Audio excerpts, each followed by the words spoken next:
Yeah. Work, work, work, work, work, work. See me work, work, work, work, work, work. See me do me dirt, dirt, dirt, dirt, dirt, dirt. Cause I'm about that work, work, work, work, work, work. When you walk a line, in the cafe, It's just entertainment purpose. It's not. It's just entertainment purpose. It's not. In the case of anybody. This is just entertainment purpose. It's not. Hi, hotties, kettles, tea stirs. You're here for hot tea. All commentary is alleged, and in my opinion, this is for entertainment purposes only. So we're going to be reviewing Real Housewives of Atlanta. And first, before we get into that, I just want to say thank y'all. Yesterday, I needed to take a break from YouTube, but I checked my analytics and I went and checked my YouTube stats, and I really just want to say thank y'all, for real. I won't talk about it too much here, but if you guys would like to know what I'm talking about and you want to know a little bit more about me, go ahead to my Instagram channel, which is Here for Hot Tea at Instagram or on Instagram, and watch my story. I posted some of my YouTube success and results there, and even a little glimpse of myself, you know? So I don't know. I just felt so good yesterday checking that. And then I also got my first YouTube check like 2 days ago.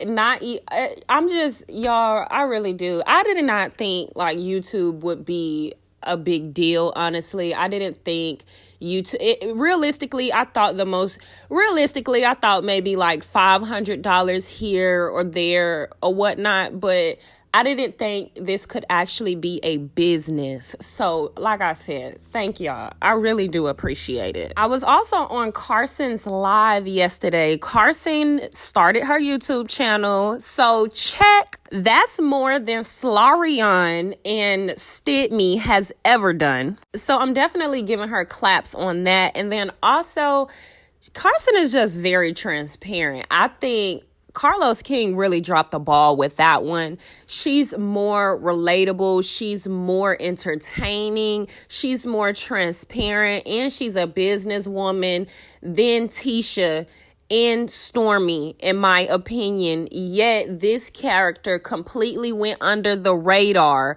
while these other two get to eat off of other people's storyline. I just think it's just so disheartening. This is really something that OWN or Carlos could get. They can replace one of the Scotts with her.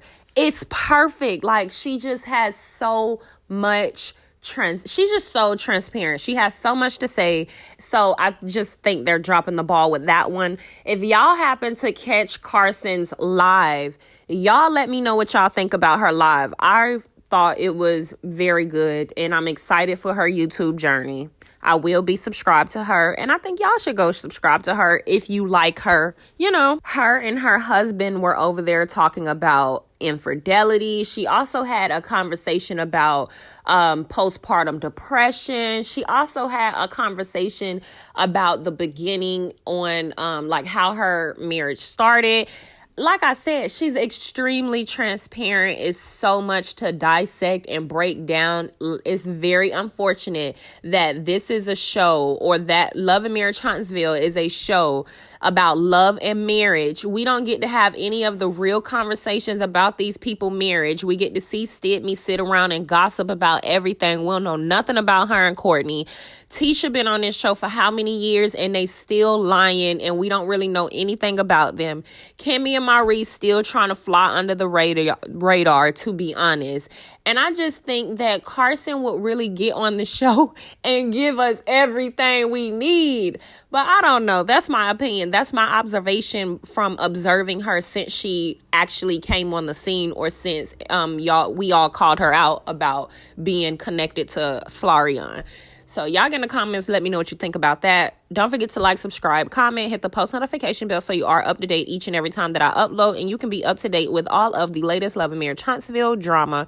So let's go ahead and get through this review really quick. Y'all let me know how you feel about this episode. The episode started with Drew and Ralph having a conversation about Drew's career and things, and he said that they were like Ike and Tina, and Drew was just like, how did you get Ike and Tina? And girl, you know how he got Ike and Tina. He got that mindset. So Drew looking crazy, and she said in her confessional she thought they were more like Jay and Beyonce, but I digress. In the next scene, which I love so much, you have Kenya on the phone with someone that works for her. She's sitting in her glam room, I believe, and she has her Kenya Moore hair care products all over the place for marketing. I love that. It's very aesthetically pleasing with the purple everywhere. So Kenya is going off on somebody on her team. She says that she feels like she's kind and caring, but she's saying that she feels like she has to be a mentor to a lot of the people that she work with, and it could be draining. She also calls Monyetta, who is getting ready for Toya's wedding. Toya is Lil Wayne's baby mama, or Regine's mother. And Monyetta is telling her she has to get a dance routine together for that. And Kenya is doing a surprise performance for HBCUs, and she's also going to need Monyetta's help with this. So she was on that football commercial. If y'all seen it, I think like last year, or maybe it was this year. No, it was last year during the NFL. Like, I am not into sports, but whenever they play the major part of football, she did a commercial on halftime, and so she had to put together a little dance, and she wanted to use the band. So I thought that was cool that they gave us some behind the scenes on how that even came about. So Kenya was working the whole time, y'all. The next scene is Candy and the Candy Coated crew sitting down talking about what happened at BravoCon. And for me, I feel like it's not funny anymore. Candy really needs to check her mother. Like, she can't allow her mother to continue to disrespect her husband, because it's been how long since they've been married. At some point, like, you need to make sure your mother respects your husband, or you're gonna have to do some serious, I don't know, like, you're gonna have to hold the lady accountable for the way she's on this platform misbehaving. Like, so Candy's mom on BravoCon said that basically Todd was broke. And I think that is just crazy, because the man was a producer. He had a 6-figure job. So granted, he might not had as much money as Candy, but he wasn't necessarily broke. So I don't know. Mama Joyce got to really like fall back and stop embarrassing her daughter and her son-in-law. So the next scene was with Drew and Ralph and Courtney and Courtney's baby daddy, which was weird to me because they're cousins apparently. But apparently Ralph didn't know that his cousin had a 12-year-old. I don't know. That whole dynamic is super weird to me. I'm not gonna lie. But in this scene, Candy had called Drew, and Drew wanted to invite Candy out to her performance that she had with Candace, and she tried to like turn the camera to Courtney, and I just like how real Candy kept it, and was like, she gave her the stink face and was like, don't be putting the camera all up in my face. Like, I don't like her like that. So I think it's weird this whole dynamic, them being newly found cousins. So, you know, we'll see more about this, I guess, in other episodes. Courtney's husband was some guy that was in a group back in the 90s. I don't know. Y'all help me out here.